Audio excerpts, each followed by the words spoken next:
Investment risk అనేది market ఒడిదుడుకులకు లోబడి ఉంటుంది. ఇన్వెస్ట్ చేసే ముందు అందుకు సంబంధించిన వివరాలను క్షుణ్ణంగా తెలుసుకున్నాకే పెట్టుబడులు పెట్టండి. ఈ కార్యక్రమం నిపుణులు, అనుభవజ్ఞుల సూచనలు, సలహాల మేరకు మాత్రమే నడుస్తుంది. మీ పెట్టుబడులకు ఏబిఎన్ ఆంధ్రజ్యోతి ఎటువంటి బాధ్యత వహించదు.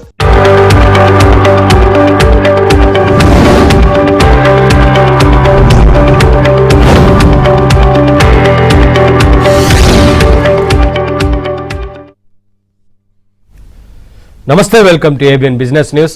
దేశీయ స్టాక్ మార్కెట్లు లాభాల్లో కొనసాగుతున్నాయి. సెన్సెక్స్, నిఫ్టీ లాభాల్లో ట్రేడ్ అవుతున్నాయి. Bajaj finance, M&M, Jio finance షేర్లు లాభాల్లో ఉన్నాయి. టీసీఎస్, ఎటర్నల్, ఐటీసీ షేర్లు నష్టాల్లో కొనసాగుతున్నాయి. ఇవాటి మార్కెట్కి సంబంధించి అనాలిసిస్ అందించడానికి ప్రముఖ బిజినెస్ అనలిస్ట్ మూర్తినాయుడు గారు మనతో పాటు లైవ్లో జాయిన్ అవుతున్నారు. వారితో మాట్లాడి మరిన్ని విషయాలు తెలుసుకుందాం. సార్, లాభాల్లో దేశీయ స్టాక్ మార్కెట్లు ట్రేడ్ అవుతా ఉన్న సిచ్యువేషన్ కనిపిస్తూ ఉంది. ఏంటి సార్, ఏ అంశాలు మార్కెట్ని ప్రభావితం చేస్తున్నాయి? పైగా ఇవాళ క్లోజింగ్ కదా, దీన్ని బట్టి నెక్స్ట్ వీక్ ఎలా ఉండేందుకు అవకాశం ఉంది సార్? యాక్చువల్ గా ఏదైతే గత 2-3 నెలలుగా యుద్ధ వాతావరణం నుంచి కొంచెం మార్కెట్ కొంచెం ఏదైతే డైవర్ట్ అయ్యి కొంచెం మార్కెట్ లో లాస్ట్ 2 days నుంచి కూడా మార్కెట్ పుంజుకోవడం అయితే జరిగింది. ఏదైతే ఈ వీక్ అంతా చూసుకున్నట్టయితే ఈ వీక్ అంతా కూడా గతంలో ఉన్నటువంటి డౌన్ ట్రెండ్ లో ఐటీ కానీ, ఆటోమొబైల్ కానీ, ఫార్మా కానీ, ఫైనాన్స్ రంగాలు కానీ more than 5% రికవరీ అయితే జరగడం జరిగింది. ఈ రోజు ఎస్పెషల్లీ ఈ రోజు చూసుకున్నట్టయితే ఆటోమొబైల్ సెక్టర్ మార్కెట్ లో మంచి టేకాఫ్ తీసుకుంది నిన్న ఈ రోజు కూడాను.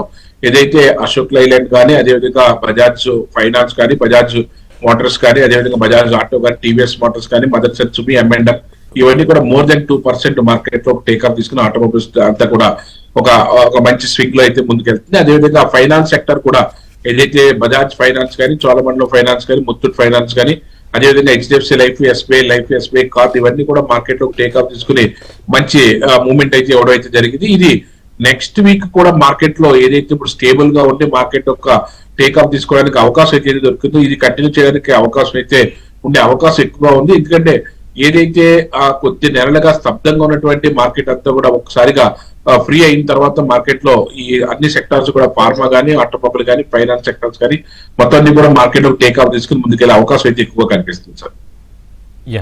నెక్స్ట్ కాలర్ విజయభాస్కర్ చేస్తున్నారు. విజయభాస్కర్ గారు నమస్తే అండి, మాట్లాడండి.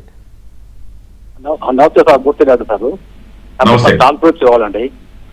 ఫైన్ ల్యాబ్ షేరు 200 చొప్పున 3000 షేర్ తీసుకున్నాను. నాకు కొన్న రేట్ వస్తుందండి ఫైన్ ల్యాబ్.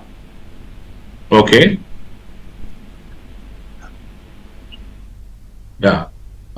యాక్చువల్ గా ఇది తీసుకుని మీరు యాక్చువల్ గా ఇది ఏదైతే మీరు మార్కెట్ లో హోల్డ్ చేస్తే కొద్ది రోజులు హోల్డ్ చేస్తే ఒక 1 or 2 months తర్వాత మీకు మంచి ప్రాఫిట్ వచ్చే అవకాశం ఉంటుందండి. ఏదైతే వచ్చిన తర్వాత మీరు హోల్డ్ చేస్తే దాని తర్వాత మీరు లాభం చేసుకోవడానికి అవకాశం అయితే ఉంటుంది సార్.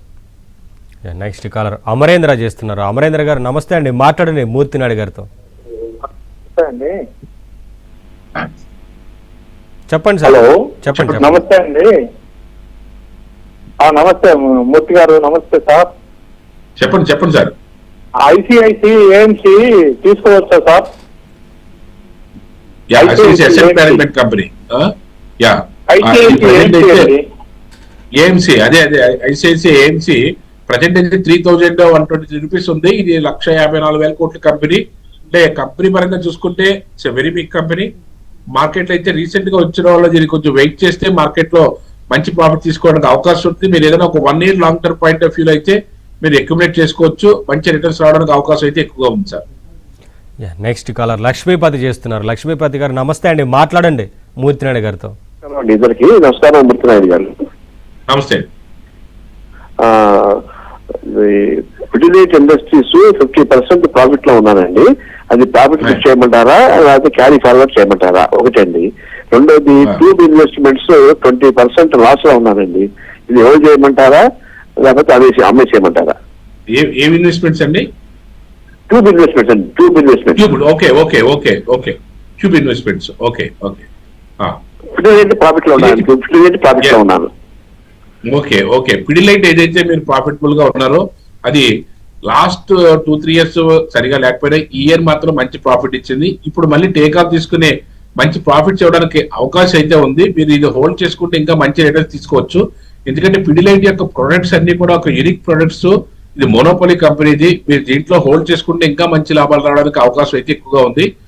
ఇది 1,65,000 కోట్ల కంపెనీ. ప్రజెంట్ అయితే 1,600 రూపీస్ లో నడుస్తుంది. రీసెంట్ గానే ఇది మార్కెట్ లో లాస్ట్ 2 months నుంచే ఇది బాగా ఏదైతే జూన్ మొదటి నుంచి కూడా ఇది 1,400 దగ్గర నుంచి ఇప్పుడు 1,600 వరకు వచ్చింది. ఇంకా మార్కెట్ లో మంచి ప్రాఫిట్స్ తీసుకోవడానికి అవకాశం అయితే ఉంది. మీరు హోల్డ్ చేసే కెపాసిటీ ఉంటే మాత్రం ఇంకా హోల్డ్ చేయండి.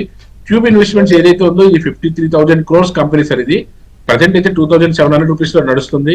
కానీ ఇది లాస్ట్ 3 years నుంచి కూడా అంత పెద్ద ప్రోగ్రెసివ్ అయితే ఏమీ లేదు ఇది ట్యూబ్ ఇన్వెస్ట్మెంట్స్. ఇక్కడ ఇప్పుడు కూడా ఏదైతే 3,200 పైన ఏదైనా సస్టైన్ అవుతే తప్ప అదర్వైజ్ అంత ప్రోగ్రెసివ్ ఉండే అవకాశం అయితే ఏమీ లేదు ట్యూబ్ ఇండియాలో. కాబట్టి ఇది ఏదైనా మంచి ప్రైస్ లో మీరు ఎగ్జిట్ అవ్వడానికి ప్రయత్నం చేయండి. ఒకవేళ మీరు ఏదైనా దీంట్లో లాంగ్ టర్మ్ ఉందా అనుకుంటే మాత్రం 3,200 తర్వాతే దీంట్లో ఏదైనా మూవ్మెంట్ వచ్చే అవకాశం అయితే ఉంది. స్విట్జర్లాండ్ గురించి అడుగుతున్నారు సార్, షార్ట్ టర్మ్ కోసం హోల్డ్ చేయొచ్చా, ఎగ్జిట్ అవ్వాలని? స్విట్జర్లాండ్ అనేది ఇది 65,000 crores కంపెనీ. ఇది ప్రజెంట్ అయితే 47 రూపీస్ లో ట్రేడ్ అవుతుంది. ఇది లాస్ట్ ఇయర్ అయితే అంత పెద్ద ప్రాఫిటబుల్ గా లేదు, బట్ లాస్ట్ 3 years చూసుకున్నట్టయితే ఒక 30% వరకు కూడా ప్రాఫిట్ అయితే ఉంది. ఇప్పుడు ప్రజెంట్ అయితే మాత్రం మీరు హోల్డ్ చేయగలిగితే ఇది ఇక్కడ నుంచి 1 year పైన హోల్డ్ చేయగలిగితేనే మంచి ప్రాఫిట్స్ రావడానికి అవకాశం ఉంది. అది కూడా 58 to 60 పైన మార్కెట్ ఏదైనా సస్టైన్ అవుతే తప్ప అదర్వైజ్ ఎక్కువగా ఇక్కడ డ్రాగన్ అయ్యే అవకాశం అయితే ఎక్కువగా ఉంది. కాబట్టి దాని ప్రకారం మీరు ప్లాన్ చేసుకోండి. పర్వాలేదు, లాంగ్ టర్మ్ ఒక 1 year పైన ఉండగలను అనుకుంటే మాత్రం you can hold in Switzerland. And Deepak fertiliser గురించి అడుగుతున్నారు సార్, బై చేయొచ్చా, ఎంట్రీ ప్రైస్? ఏదైతే దీపక్ ఫర్టిలైజర్స్ ప్రజెంట్ అయితే మాత్రం కొద్ది రోజులు వెయిట్ చేస్తే అక్కడ నుంచి మనకి మంచి ప్రైస్ దొరికే అవకాశం అయితే ఉంది. ప్రజెంట్ ఏదైతే ఇప్పుడు 1580 రూపీస్ ట్రేడ్ అవుతుంది. బట్ మార్కెట్ లో ఆల్రెడీ ఏదైతే రీసెంట్ గా 1 month నుంచే 980 or 1,000 రూపీస్ దగ్గర నుంచి 1,050 1,500 కూడా మార్కెట్ లో ఒకే స్ట్రెచ్ లో తెలియదు. కొద్ది రోజులు వెయిట్ చేస్తే ఆ కన్సాలిడేషన్ తర్వాత మళ్ళీ టేక్అప్ తీసుకుంటున్నప్పుడు మళ్ళీ తీసుకోవచ్చు. 1,600 అబోవ్ మార్కెట్ లో ట్రేడ్ అవుతే ఆ పైన తీసుకుంటే మాత్రం మంచి ప్రాఫిట్స్ అవడానికి అవకాశం అయితే ఉంది. నెక్స్ట్ కాలర్ శ్రీకాంత్ చేస్తున్నారు. శ్రీకాంత్ గారు నమస్తే అండి, మాట్లాడండి. నమస్కారం sir, good afternoon sir. Indo MIM SBI fund management long term పెట్టుకోవచ్చు. ఇండో ఎంఐఎం అయితే ఇది ఒక 75,000 crores కంపెనీ సార్. ప్రజెంట్ అయితే 779 రూపీస్ నడుస్తుంది. ఈ మీరు అడిగిన రెండు కూడా రీసెంట్ ఐపీఓస్ కాబట్టి మీరు లాంగ్ టర్మ్ పాయింట్ ఆఫ్ వ్యూలో ఒక 1 year వెయిట్ చేయగలిగితే మాత్రం ఎస్బీఐ ఫండ్ కానీ ఆ ఇండో ఎంఎం కానీ ఈ రెండు కూడా మంచి ప్రాఫిట్ తీసుకోవడానికి అవకాశం అయితే ఎక్కువగా ఉంటుంది సార్. బిఎస్సి షేర్స్ గురించి అడుగుతున్నారు సార్, కరెంట్ ప్రైస్ లో బై చేయొచ్చా అని? ఇది బిఎస్సి బాంబే స్టాక్ ఎక్స్చేంజ్ ఇది రీసెంట్ గా కూడా కొంచెం డౌన్ ట్రెండ్ రావడం అయితే జరిగింది. ప్రజెంట్ అయితే మాత్రం 3,600 రూపీస్ లో నడుస్తుంది. ఇది లాస్ట్ 1 month బ్యాక్ జూన్ లో అయితే మాత్రం ఇది 4,200 రూపీకి వెళ్ళింది. ఇక్కడ కన్సాలిడేషన్ అయ్యి మళ్ళీ టేక్అప్ తీసుకోవడానికి అవకాశం అయితే మంచి అవకాశం అయితే ఉంది. ఎందుకంటే ఇది ఎవ్రీ ఇయర్ కూడా మినిమం 40% రిటర్న్ ఇస్తున్నటువంటి company. At the same time ఏదైతే మనకి ప్రజెంట్ ఇప్పుడు ఉన్నటువంటి మార్కెట్ ప్రకారం చూసుకున్నప్పుడు కూడా 1,50,000 కోట్ల కంపెనీ ఇది. ప్లస్ ఇది 3,600 రూపీస్ లో నడుస్తుంది. Any dip you can buy and hold. మళ్ళీ దీని యొక్క ఆల్ టైమ్ హై 4,200 బ్రేక్ చేయడానికి కూడా మంచి అవకాశం అయితే ఉంది. మంచి ప్రాఫిట్స్ అందిస్తున్నటువంటి company BSC India limited. Next caller Mohan Goud చేస్తున్నారు. మోహన్ గారు నమస్తే అండి, మాట్లాడండి. రోహన్ గౌడ్. చెప్పండి sir. Good afternoon to both of you sir. Cummins CUMMINS Cummins India చెప్పండి సార్. 20% లాస్ లో ఉన్నాను. యావరేజ్ చేయమంటారా, బయటకు వచ్చేయమంటారా? యాక్చువల్ గా కంపెనీ అయితే మాత్రం చాలా ఎక్స్ట్రాడనరీ కంపెనీ సార్. 1,50,000 కోట్ల కంపెనీ. మీరు బయట కావాల్సినటువంటి అవసరం అయితే ఏం లేదు. మీరు ఏమైనా యావరేజ్ చేయగలిగితే యావరేజ్ చేయండి. ఎవ్రీ ఇయర్ కూడా మినిమం 30 to 40% రిటర్న్ ఇస్తున్నటువంటి కంపెనీ. మంచి క్యాపిటలైజేషన్ ఉన్నటువంటి కంపెనీ. ప్రమోటర్ స్టేక్ కానీ ఎఫ్ఐఎస్ స్టేక్ కానీ ఎక్కడ కూడా తగ్గకుండా ఇంక్రీజ్ అవుతూ వస్తున్నటువంటి కంపెనీ ఇది. ప్రజెంట్ అయితే మార్కెట్ ఇది 5,500 రూపీస్ నడుస్తుంది. మార్కెట్ అయితే మళ్ళీ టేకప్ తీసుకోవడానికి మంచి అవకాశం అయితే ఉంది. మీరు ఇక్కడ మళ్ళీ ఏదైనా అక్యుములేట్ చేయగలిగితే అక్యుములేట్ చేయండి. మంచి రిటర్న్స్ తీసుకోవడానికి అవకాశం అయితే ఉంది సార్. సార్ ఐటీసీ 24% లాస్ లో ఉన్నారు, హోల్డ్ చేయమంటారా, ఎగ్జిట్ అని అడుగుతున్నారు. ITC close to 3,50,000 crores company sir. ఇది ప్రజెంట్ అయితే 280 రూపీస్ లో నడుస్తుంది. బట్ ఐటీసీ మంచి క్యాపిటలైజేషన్ ఉన్న కంపెనీ. వెరీ అంటే అంత హెవీగా గ్రోత్ అయితే ఉండదు, వెరీ నార్మల్ గా ఉంటుంది. బట్ లాస్ట్ 2-3 years నుంచి కూడా పెద్దగా అంత ప్రాఫిటబుల్ గా అయితే ఏమి లేదు. లాస్ట్ ఇయర్ కూడా 30% మైనస్ లో ఉంది. దీంట్లో మీరు అంటే హెవీ వెయిటేజ్ ఉన్నటువంటి కంపెనీ ఇది. కొంచెం స్లోగానే ఉండే అవకాశం ఎక్కువగా ఉంది. ప్రజెంట్ అయితే మాత్రం దీంట్లో ఏదైనా మీరు ఏదైనా బయట ఎగ్జిట్ అవ్వగలిగితే మాత్రం ఎగ్జిట్ అయ్యి దాన్ని మీరు ఏదైనా ఆటోమొబైల్ లో కానీ లేకపోతే ఫార్మాలో కానీ ఫైనాన్స్ రంగంలో కానీ పెట్టుకుంటే మంచి లాభాలు తీసుకోవడానికి అవకాశం అయితే ఉంది సార్. నెక్స్ట్ కాలర్ తులసి చేస్తున్నారు. తులసి గారు నమస్తే అండి, మాట్లాడండి మూర్తినారాయణ గారితో. సార్ నమస్తే. నమస్తే సార్ మేము మంత్లీ 20,000 ఇన్వెస్ట్ చేయాలనుకుంటున్నాము స్టాక్స్ లో. ఆల్రెడీ మా దగ్గర హెచ్డిఎఫ్సి, జిందాల్, వెల్స్పన్ ఉన్నాయండి. దాంట్లో చేయమంటారా లేకపోతే ఇంకేదైనా మాకు స్టాక్స్ సజెస్ట్ చేస్తారా? షార్ట్ టర్మ్ అండి, 2-3 years కి. 2-3 years కంటే మంచి పీరియడ్ అండి. మీరు దీంట్లో మీరు ఏదైతే ఉందో ఏంటంటే ఫాస్ట్ గ్రోయింగ్ అండ్ ఏదైతే పాసిబిలిటీ ఉన్న స్టాక్స్ గా ఉన్న సెక్టార్ సెలెక్ట్ చేసుకోండి. ఒకటి ఆటోమొబైల్, 2 ఫార్మా. ఈ రెండాట్లోనూ మీకు మాక్సిమం మీరు చేయడానికి ప్రయత్నం చేయండి. ఆటోమొబైల్ అయితే మనకి ఏదైతే M&M కానీ, అదేవిధంగా హీరో మోటార్స్ కానీ, టీవీఎస్ మోటార్స్ కానీ, ఐషర్ మోటార్స్ కానీ ఇవన్నీ కూడా ఆటోమొబైల్ రంగానికి వస్తాయి. అదేవిధంగా దీంట్లో ఈవీ వెహికల్స్ ఏదైతే బాగా ఎక్కువ సేల్ ఉందో, ఫర్ ఎగ్జాంపుల్ 2 wheelers లో చూసుకుంటే TVS Motors 2 wheelers EV vehicles ని బాగా అమ్ముతుంది కాబట్టి లాస్ట్ 1 or 2 years నుంచి కూడా చాలా మంచి ప్రాఫిట్స్ తో మనకైతే ముందుకెళ్తుంది. అదేవిధంగా ఆటోస్ వచ్చేటప్పటికి 3 wheelers వచ్చిన బజాజ్ ఆటో ఎవ్రీ ఇయర్ కూడా మినిమం 30-40% రిటర్న్ ఇస్తూ ముందుకెళ్తున్నటువంటి స్టాకు. అదేవిధంగా 4 wheelers వచ్చేటప్పటికి M&M, అదేవిధంగా మనకి హుండై మోటార్స్ తోటి మంచి ప్రైస్ లో ఉందండి. వీటిలో కూడా మంచి లాభాలు తీసుకోవడానికి అవకాశం ఉంది. అదేవిధంగా ఫార్మా కంపెనీస్ లో కూడా ఏదైతే ఫార్మాలో మనకి ప్రోగ్రెసివ్ ఉన్న కంపెనీస్ ఏదైతే లారస్ ల్యాబ్స్ కానీ, అదేవిధంగా సిప్లా కానీ, లుపిన్ కానీ, అదేవిధంగా జైడస్ లైఫ్ కానీ ఇలాంటి ఫార్మాట్లో కూడా మీరు సెలెక్ట్ చేసుకుని మీరు ఏదైతే ఒక 4-5 స్టాక్స్ సెలెక్ట్ చేసుకుని అందులో మీరు ఎవ్రీ మంత్ కూడా 5,000 లేదా మీరు మీ యొక్క డివైడ్ చేసుకుని దాని ప్రకారం పెట్టుకున్నట్టయితే మంచి ప్రాఫిట్ తీసుకోవడానికి అవకాశం ఉంటుందండి. మీరు ఏదైతే హెచ్డిఎఫ్సి కానీ, టీసీఎస్ కానీ ఇవన్నీ క్యాపిటలైజేషన్ పెద్దయి ఆ సెక్టార్లు పెద్ద కంపెనీస్ అయినప్పుడు కూడా లాస్ట్ 3 years నుంచి కూడా అంత పెద్ద ప్రోగ్రెసివ్ గా లేవు కాబట్టి ఏదైతే లాస్ట్ 3 years నుంచి కూడా కొన్ని ప్రోగ్రెసివ్ గా ఉండి ముందుకెళ్తున్నాయో అలాంటి స్టాక్స్ లో పెట్టుకున్నారు. సతీష్ కాల్ చేస్తున్నారు. సతీష్ గారు నమస్తే అండి, మాట్లాడండి మూర్తి గారితో. డౌట్ అండి చెప్పండి. 2 stocks చెప్పండి సార్. 2 stocks ఉన్నాయండి. ఒకటి ABDL, Alliance Blenders and Distilleries and Central Bank of India. ఈ 2 ఇప్పుడు ఈ ప్రైసెస్ తీసుకొచ్చారు.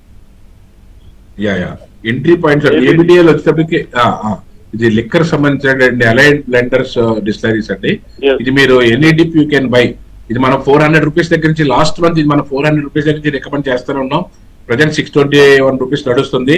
ఇది మార్కెట్ లో కూడా ఇంకా బాగా ముందుకెళ్లే అవకాశం అయితే ఎక్కువగా కనిపిస్తుంది సార్. ఇది 17,000 crores కంపెనీ. ఇది మంచి రిటర్న్స్ అయితే ఇస్తుంది. ప్రజెంట్ అయితే లాస్ట్ ఇయర్ కూడా ఒక 25% రిటర్న్ అయితే ఇచ్చింది. ఇంకా మార్కెట్ లో మంచి మూవ్మెంట్ అయితే రావడానికి అవకాశం అయితే ఎక్కువ కనిపిస్తుంది. అదేవిధంగా మీరు అడిగినటువంటి ఇది central Bank of India. Central Bank of India ఇది 28,000 crores కంపెనీ. ప్రజెంట్ అయితే 31 రూపీస్ నడుస్తుంది. బట్ ఇది అంత పెద్ద ప్రోగ్రెసివ్ ఉండే అవకాశం అయితే చాలా తక్కువగా ఉంది సార్. అంటే ఇది అంత పెద్ద మూవ్మెంట్ ఉండే అవకాశం లేదు. మీరు ఒకవేళ బ్యాంకింగ్ సెక్టర్ లో గవర్నమెంట్ బ్యాంక్స్ లోకి వెళ్ళాలనుకుంటే మాత్రం కెనరా బ్యాంక్ కానీ, ఇండియన్ బ్యాంక్ కానీ, అంటే ఆఫ్టర్ ఎస్బీఐ ఎస్బీఐ అయితే బాగా ఎక్కువ రేట్ ఉందనుకుంటే కెనరా బ్యాంక్ కానీ, ఇండియన్ బ్యాంక్ కానీ అట్లోకి వెళ్ళినట్టయితే మంచి రిటర్న్స్ తీసుకోవడానికి అవకాశం అయితే ఎక్కువగా ఉంటుంది సార్. నెక్స్ట్ కలర్ గోపాలకృష్ణ చేస్తున్నారు. గోపాలకృష్ణ గారు నమస్తే అండి, మాట్లాడండి. సింగి SWIGGY సింగి ప్రజెంట్ రేట్ లో కొనుక్కోవచ్చా?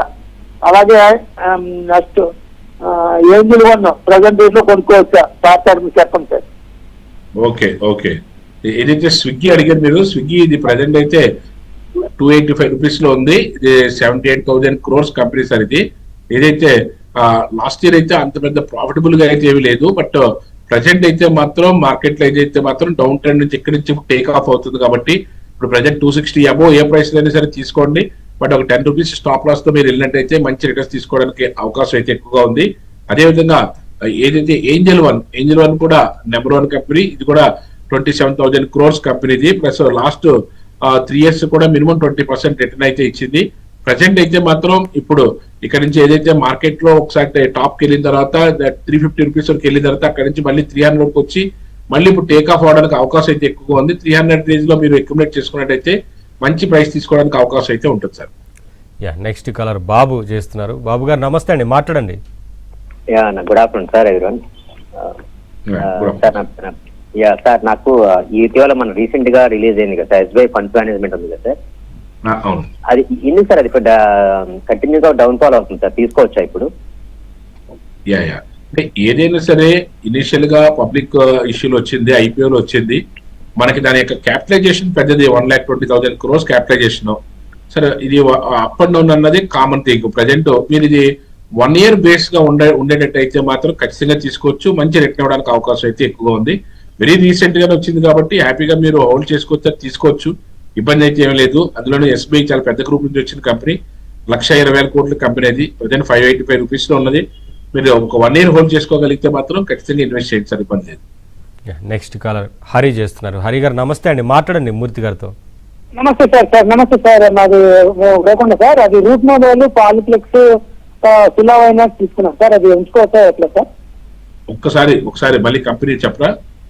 Route Mobile sir, Route ROUTE Route sir, OTP sir, OTP Route Mobile. Okay, Route Mobile మరి 50% లాస్ లో ఉంది సార్, ఇప్పుడు యావరేజ్ చేసుకోవచ్చా ఎట్లా చెప్పండి సార్? ఇది ఒక 3,000 crores company sir. But last 5 years నుంచి లాస్ట్ మనకి ఎప్పుడు కూడా ప్రాఫిటబుల్ గా లేదు. ఇప్పుడు 540 రూపీస్ నడుస్తుంది. అంటే ఇలాంటి స్టాక్స్ లో ఏంటంటే మనకి అంత పెద్ద ప్రోగ్రెసివ్ ఉండే అవకాశం కూడా చాలా తక్కువగా ఉంది. మీరు ఏదైనా ఒక మంచి ప్రైస్ ఏదైనా బయటకు రావడానికి ఏదైనా ప్రయత్నం చేయండి. అక్కడ మించి దీంట్లో పెద్దగా అంత ప్రాఫిట్ వచ్చే అవకాశం అయితే ఎక్కడ కనిపించట్లేదు సార్. నెక్స్ట్ కాలర్ సుబ్రహ్మణ్యం చేస్తున్నారు. సుబ్రహ్మణ్యం గారు నమస్తే అండి, మాట్లాడండి మూర్తి గారితో. నమస్తే సార్. నమస్తే సార్, నాకు బ్యాంక్ ఆఫ్ బరోడా ఒకటి, ఎస్ బ్యాంక్ ఒకటి, తర్వాత HDFC 3 బ్యాంక్స్ ఉన్నాయి సార్. ఎస్ బ్యాంక్ ఒకటి 10% ప్రాఫిట్ లో ఉన్నాను సార్, మిగతా 2 కూడా లాస్ లో ఉన్నాను సార్. అది ఏంటండి? Yes Bank, HDFC and Bank of Baroda sir. Okay. Exit అవ్వమంటారా, లేకపోతే ఏమైనా హోల్డ్ చేయమంటారా, లేకపోతే యాడ్ చేసుకోమంటారా? ఏదైతే మీరు ఇప్పుడు ప్రజెంట్ ఏదైతే మీరు బ్యాంక్ ఆఫ్ బరోడా చెప్పారు, బ్యాంక్ ఆఫ్ బరోడా అయితే 126 crores కంపెనీ సార్. ఇది ప్రజెంట్ అయితే 244 రూపీస్ లో నడుస్తుంది. కానీ అంత పెద్ద ప్రోగ్రెస్ గా ఉండే అవకాశం అయితే ఎక్కడ కనిపించట్లేదు సార్. దీంట్లో మీరు ఏదైనా మంచి ప్రైస్ లో ఎగ్జిట్ అవడం బెటర్. అదేవిధంగా మీరు చెప్పినటువంటి ఎస్ బ్యాంక్ కూడా 70,000 crores కంపెనీ. బట్ ఏదైతే లాస్ట్ 3 years నుంచి కూడా ఒక 10 to 15% రిటర్న్ ఇస్తుంది. కానీ అంత పెద్ద ప్రోగ్రెస్ గా ఫ్యూచర్ లో అంత పెద్ద ప్రోగ్రెస్ ఉండే అవకాశం అయితే చాలా తక్కువగా ఉంది. ఇది కూడా మళ్ళీ 25 వరకు వెళ్ళిన తర్వాత మళ్ళీ రిటర్న్ అయితే తీసుకున్నది. అదేవిధంగా HDFC బ్యాంక్ లాస్ట్ 3 years నుంచి కూడా సేమ్ ప్రైస్ లో అక్కడే ప్రైస్ నడుస్తూ ఉన్నది. ప్రజెంట్ అయితే మాత్రం 3 బ్యాంకులు కూడా మీరు హోల్డ్ చేసుకోవడానికి దగ్గర కానీ ఇన్వెస్ట్ చేసుకోవడానికి దగ్గర కానీ అంత ఎలిజిబుల్ గా అయితే ఏమీ లేవు. మీరు బ్యాంకింగ్ సెక్టర్ లో ఏదైనా వెళ్ళాలనుకుంటే గవర్నమెంట్ బ్యాంక్స్ లో any dip you can buy in state bank of India, Canara bank. అదేవిధంగా ప్రైవేట్ బ్యాంక్స్ వచ్చేటప్పటికి మీరు ICICI bank, axis bank, any dip you can buy and hold. ఈ 4 బ్యాంకులు కూడా ప్రైవేట్ బ్యాంక్స్ 2, గవర్నమెంట్ బ్యాంక్స్ 2 కూడా ప్రోగ్రెసివ్ ఉండే అవకాశం అయితే ఎక్కువగా ఉంది సార్. HDFC బ్యాంక్ లాంటివి కూడా నెట్వర్క్ కంటే ఎక్కువ ఉన్నప్పటికీ కూడా ప్రతిరోజు ఏదో ఒక ఇష్యూ వస్తానే ఉంది కాబట్టి లాస్ట్ 3 years నుంచి కూడా దాంట్లో పెద్దగా ప్రోగ్రెసివ్ గా ఉన్న అవకాశం అయితే లేదు. కాబట్టి మీరు ఈ అన్నింటిలో బయటకు రావడమే better sir. Next caller Venkateswararao చేస్తున్నారు. వెంకటేశ్వరరావు గారు నమస్తే అండి, మాట్లాడండి మూర్తి గారితో. నమస్కారం అండి. నా దగ్గర V-Guard ఇండస్ట్రీస్ 2018 నుంచి ఉన్నవి, ఓన్లీ 30% ప్రాఫిట్ ఉంది. ఉంచమంటారా, ఎగ్జిట్ దానికి వెళ్ళమంటారా? ఇంకోటి LG ఇండియా 1540 లో ఉన్నవి యాడ్ చేయమంటారా? ప్రస్తుతానికి అయితే V-Guard అయితే మాత్రం మీరు కంపెనీ పెద్ద అయినప్పుడు కూడా V-Guard లో అయితే పెద్ద ప్రోగ్రెస్ ఉండే అవకాశం అయితే లేదు. ఇది 13,000 crores కంపెనీ. ఇది ప్రజెంట్ అయితే 315 లో నడుస్తుంది, 300 రూపీస్ నడుస్తుంది. బట్ లాస్ట్ ఇయర్ కూడా మైనస్ లో ఉంది. లాస్ట్ 5 years నుంచి కూడా నాట్ మోర్ దాన్ 4 to 5% కానీ ఎక్కువ ప్రాఫిట్ లేదు. ప్రాఫిట్ ఉండే అవకాశం కూడా చాలా తక్కువగా ఉంది. కాబట్టి దీంట్లో మీరు ఎగ్జిట్ అవడానికే ప్రయత్నం చేయండి. ఆల్రెడీ లాంగ్ నుంచి ఉన్నారు కాబట్టి ప్రాఫిటబుల్ గా ఉంది. కాబట్టి అదేవిధంగా LG ఎలక్ట్రికల్ ఇండియా ఏదైతే ఉందో ఇది 1,02,000 కోట్ల కంపెనీ. ఇది ప్రజెంట్ అయితే 1,500 రూపీస్ లో ట్రేడ్ అవుతుంది. ఇది కూడా రీసెంట్ IPO కాబట్టి మీరు any dip you can buy and hold. అంటే మీరు ఒక 1 year చూస్తేనే తప్ప దీంట్లో అంత పెద్ద ప్రోగ్రెస్ గా ఉంటుందా లేదా అన్నది మనం చెప్పలేం. కానీ అట్లీస్ట్ 1 year మీరు హోల్డ్ చేయగలిగితేనే దీంట్లో ఏదైనా ప్రోగ్రెస్ గా మనం రిజల్ట్ తీసుకోవడానికి అవకాశం అయితే ఉంటుంది సార్. నెక్స్ట్ కాలర్ రవీందర్ చేస్తున్నారు. రవీందర్ గారు నమస్తే అండి, మాట్లాడండి. చెప్పండి రవీందర్ గారు. పటేల్ ఇంజనీరింగ్ 40% లాస్ లో ఉన్నానండి. ఈ స్టాక్ అండి? పటేల్ ఇంజనీరింగ్. ఓకే. నెక్స్ట్ వచ్చేసి TMPV కూడా 25% లాస్ లో ఉన్నాను. Stock name TMPV. Okay. CMPV. Okay okay. Tata Motors Personal Vehicles loss లో ఉన్నాను. పటేల్ ఇంజనీరింగ్ 40% లాస్ లో ఉన్నాను. హోల్డ్ చేయమంటారా? Yeah okay okay. Patel engineering అయితే చాలా చిన్న కంపెనీ సార్, ఒక 2700 crores కంపెనీ. ఇది ప్రజెంట్ అయితే 27 రూపీస్ నడుస్తుంది. లాస్ట్ 5 years నుంచి కూడా ఎక్కడ ప్రోగ్రెసివ్ అయితే ఏం లేదు. దీంట్లో మీరు హోల్డ్ చేసుకోవడం వల్ల పెద్ద ప్రయోజనం అయితే ఏం కనిపించలేదు సార్ పటేల్ ఇంజనీరింగ్ లోను. అదేవిధంగా మీరు ఏదైతే టాటా మోటార్స్ పర్సనల్ వెహికల్ ఏదైతే చెప్పారో టిఎంబివి, ప్రజెంట్ అయితే మాత్రం ఇది 340 రూపీస్ లో నడుస్తుంది. ఇది 1,25,000 crores company. Plus last 3 years నుంచి కూడా పెద్ద ప్రోగ్రెసివ్ అయితే లేదు. ఈ రెండు కూడా మీకు అంత పెద్ద ప్రోగ్రెసివ్ గా ఉండే అవకాశం కూడా ఏం కనిపించట్లేదు. ఎగ్జిట్ అయ్యి మీరు ఏదైనా వేరే దాంట్లోకి ఏదైనా షిఫ్ట్ అయితే మంచి లాభాలు తీసుకోవడానికి అవకాశం అయితే ఉంటుంది sir. Yeah sir, next Lloyd metals current price లో బై చేయొచ్చు అని అడుగుతున్నారు. Lloyd metals okay. ప్రజెంట్ అయితే కొద్దిగా వెయిట్ చేస్తేనే ఏదైనా మంచి ప్రైస్ దొరికే అవకాశం ఉంది. కొద్దిగా వెయిట్ చేస్తే మనకు మార్కెట్ స్టేబుల్ అయిన తర్వాత అప్పుడు మీరు దీంట్లో మంచి ప్రైస్ తీసుకుని ఎంట్రీ అవ్వచ్చు సార్. టీసీఎస్ హోల్డర్ ఎగ్జిట్ అని అడుగుతున్నారు సార్. యా టీసీఎస్ అయితే మాత్రం ప్రజెంట్ అయితే పొజిషన్ అయితే మాత్రం ఏదైనా మంచి ప్రైస్ తీసుకుని ఎగ్జిట్ అవడమే బెటర్. ఎందుకంటే లాస్ట్ 3 years నుంచి కూడా పెద్దగా ప్రోగ్రెసివ్ గా ఏమి లేదు. లాస్ట్ 5 years నుంచి కూడా మైనస్ లోనే ఉంటుంది. ప్లస్ టెక్నికల్ పాయింట్ ఆఫ్ వ్యూలో చూసుకున్నట్టయితే లాస్ట్ 5 years కూడా మైనస్ లోనే తప్ప ఎక్కడ కూడా మార్కెట్ లో ప్రోగ్రెసివ్ గా ముందుకెళ్ళే అవకాశం అయితే కనిపించట్లేదు. ఏదైతే జనవరి దగ్గర నుంచి చూసుకున్నా సరే 4,500 రూపీస్ దగ్గర 2,500 రూపీస్ వరకు కూడా డ్రాస్టికల్ ఫాల్ అయితే జరిగింది. పెద్ద ప్రోగ్రెస్ ఉండే అవకాశం అయితే ఏం కనిపించట్లేదు. ఏదో ప్రైస్ లో ఎగ్జిట్ అయ్యి దాన్ని మళ్ళీ వేరే కంపెనీస్ పెట్టుకుంటే మంచి లాభాలు తీసుకోవడానికి అవకాశం అయితే ఉంటుంది. నెక్స్ట్ కాలర్ నరేంద్ర బాబు చేస్తున్నారు. నరేంద్ర బాబు గారు నమస్తే అండి, మాట్లాడండి. నమస్తే సార్. సార్ అది అక్యుటాస్ కెమికల్స్ న్యూజెన్ టెక్నాలజీ గురించి రెండు గురించి చెప్తారా? అది మీరు హోల్డ్ చేస్తున్నాను, ఉంచుకోమంటారా మేమంటారా? స్టాక్స్ నేమ్స్ మళ్ళీ చెప్పండి sir. Acutaas Chemicals, Acutaas, Newgen Technology, Newgen. Okay okay. రెండు కూడా హోల్డ్ చేయండి సార్. మార్కెట్ ఏదైతే వాళ్ళు బాగా పీక్ లోకి వచ్చిన తర్వాత అప్పుడు ఎగ్జిట్ అవడం ప్రయత్నం చేద్దరు, కానీ ప్రస్తుతానికి అయితే హోల్డ్ చేయండి సార్ రెండు స్టాక్ కూడా. Trent sir exit or hold అని అడుగుతున్నారు. యా ట్రెంట్ అయితే మాత్రం గత కొద్ది రోజులుగా మార్కెట్ లో డౌన్ ట్రెండ్ ఉన్నప్పుడు కూడాను మళ్ళీ టేక్ ఆఫ్ అయింది. ఇది 1,60,000 కోట్ల కంపెనీ. ఇది రిటైల్ దానికి సంబంధించింది, టాటా గ్రూప్ నుంచి. ఇది ప్రజెంట్ అయితే 3,000 రూపీస్ లో నడుస్తుంది. లాస్ట్ ఇయర్ అయితే మాత్రం ఖచ్చితంగా ప్రోగ్రెసివ్ గా లేదు, బట్ ఇక్కడ నుంచి ప్రోగ్రెసివ్ గా ఉండడానికి కూడా అవకాశం అయితే ఎక్కువగా ఉంది. లాస్ట్ ఇయర్ మనకి ఏదైతే ఏప్రిల్ దగ్గర నుంచి 2,400 రూపీస్ దగ్గర నుంచి 3,400 వరకు వచ్చి మళ్ళీ ఒక చిన్న డిప్ వచ్చి మళ్ళీ కరెక్షన్ లో భాగంగా మళ్ళీ టేక్ ఆఫ్ అవుతుంది. హోల్డ్ చేయండి. మీరు కొద్దిగా ఒక కపుల్ ఆఫ్ క్వార్టర్స్ ఉన్నట్టయితే మంచి లాభం తీసుకోవడానికి అవకాశం అయితే ఎక్కువగా ఉంది సార్. నెక్స్ట్ కాలర్ భాస్కర్ చేస్తున్నారు. భాస్కర్ గారు నమస్తే అండి, మాట్లాడండి. సార్ చెప్పండి. సార్ నేను స్టేట్ బ్యాంక్ ఆఫ్ ఇండియా కొనుక్కున్నాను సార్. కెనరా బ్యాంక్ కొంచెం లాస్ లో ఉంది. వెయిట్ చేయమంటారా, ఏమైనా స్విచ్ ఓవర్ అవ్వమంటారా, లేదా ఇంకా కొనుక్కోమంటారా సార్? కొంచెం సలహా చెప్తారండి. Yeah Canara bank present 125 rupees లో ఉన్నది. ప్రజెంట్ 1,13,000 కోట్ల కంపెనీ. మార్కెట్ అయితే చాలా ప్రోగ్రెసివ్ గా ఉన్నది. Any dip you can buy and hold. మళ్ళీ ఇది 150 రేంజ్ కి 160 రేంజ్ కి వెళ్ళడానికి వెరీ షార్ట్ వెళ్ళడానికి మంచి అవకాశం అయితే ఎక్కువగా ఉంది. Any dip you can buy and hold sir.